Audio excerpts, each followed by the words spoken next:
Hey everybody, it's Corey from Thought Soldiers. So, I just had a little message come through in Dreamscape, it said, all hooks have been removed from the machines. And, I'm putting this out there because I feel like it's a message, a personal message, but maybe this will resonate with some people in the collective. Are those hooks, those things that are holding us, those things that are holding us down from being able to move forward, that are really anchoring us into an old paradigm, that are anchoring us into an old reality. This has been a really big kind of integration upgrade process that's been happening lately. Very much so, feeling a more disconnected from spirit and messages and things like that for the past probably week and a half, maybe 2 weeks. But it's starting to come back more, and mine are coming more in Dreamscape, because I've decided to consciously choose sleeping and nap time and things like that to receive downloads, to clear and to heal, just because I feel like my days are less abrupt when I have them happen. But these hooks that were removed, I feel like it comes from the spot of the void. So the main thing that's going on is, for me at least, is that what do we do in the void? Because the concept of the void was brought up to me by somebody who spoke to a I don't know if he was a Jewish priest or what it was, but someone who is of the Jewish religion spoke of the void, and the void, it was that the concept is the void was made so that's where creation can happen, because when there's just light and there's just that frequency, that's all that exists. But when the void comes into play, let's consider this the void, this cup the void. Let's consider this light. The void exists to create, to fill up. The light will fill in that void spot. And a lot of us that have removed these hooks and these anchors that were holding us to an old paradigm and an old way of living, which aren't always external factors. There's a lot of internal factors, a lot of blocks. Like, we could look at hooks as blocks. We could also look at hooks as being cords that we have attached to us that are hooked into our auric field. There's many ways we can look at this. But for me, the hooking process is a lot of that time filler, that between point A and point B, something to fill in those gaps. And a lot of that has been having to reach towards something to fulfill this need of the what's next. And I know Amber White of the Ascension Journals talked about this, and it's definitely something I've been fighting with constantly, is the what's next. And when we are in the what's next, or the looking forward, or the reaching for something to fill time, what we're doing is we are filling up that void space. But that void space is where creation occurs. Because if we look at, I've mentioned this in videos before, the shell game of creating space is that if we take one thing that is for me, it's always been either a thought form, a chord, a relationship, whether it be friend or romantic, or anything that is no longer serving me. When I move this one thing out, what will happen is, in that void space is where the healing occurs. In that void space is where the healing occurs, but also in the void is when the universe comes, and when you are ready, will usher in something that'll be of a vibrational match for where you're at. It's that analogy that I posted in a video a while ago about the feathers, and how I was doing a vision quest, and I came upon 2 feathers, and as I was walking with them, I thanked the universe, and I threw one away and then threw the other way, and within 30 seconds another feather showed up, and then another feather.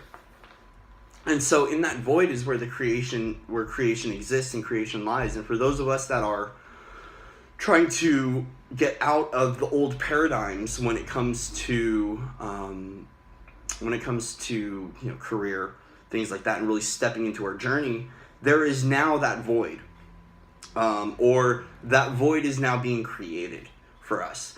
And in that void is where creation occurs. So what are we doing in that void space? Which for me is a lot of reaching for things to give me comfort, because in the void is still very uncomfortable, especially when there's a lot of unsurety and there's a lot of uncertainty with what is to come next on the journey.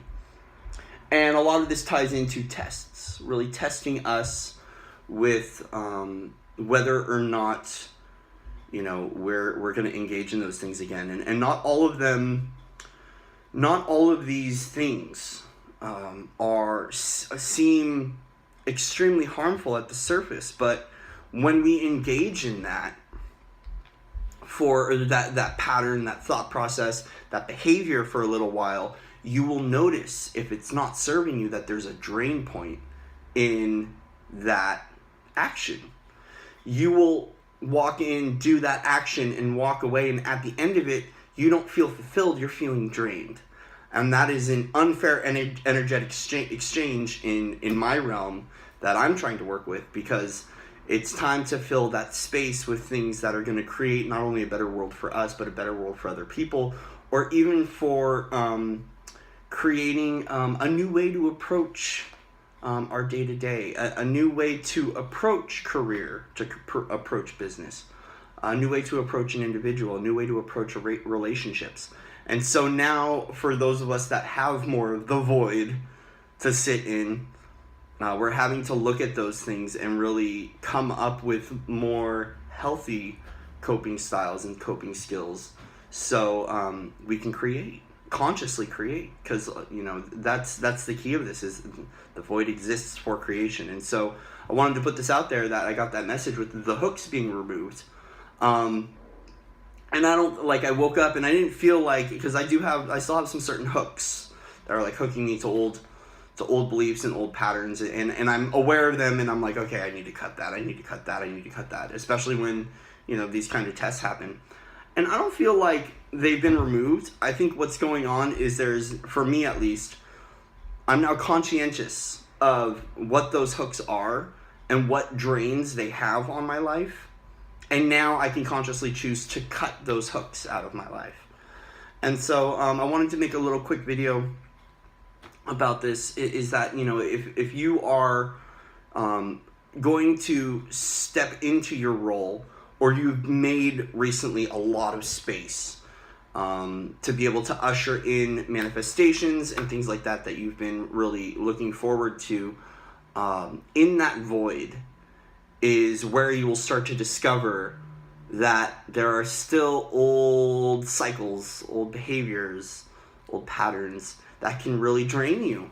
And it's not major drains, and they're not huge, gigantic hooks that are holding me to an old paradigm or an old standard. They're very small, and they seem so innocent, and they don't seem like a big deal. But what happens is, when these little things add up, over time we notice that it is a drain point.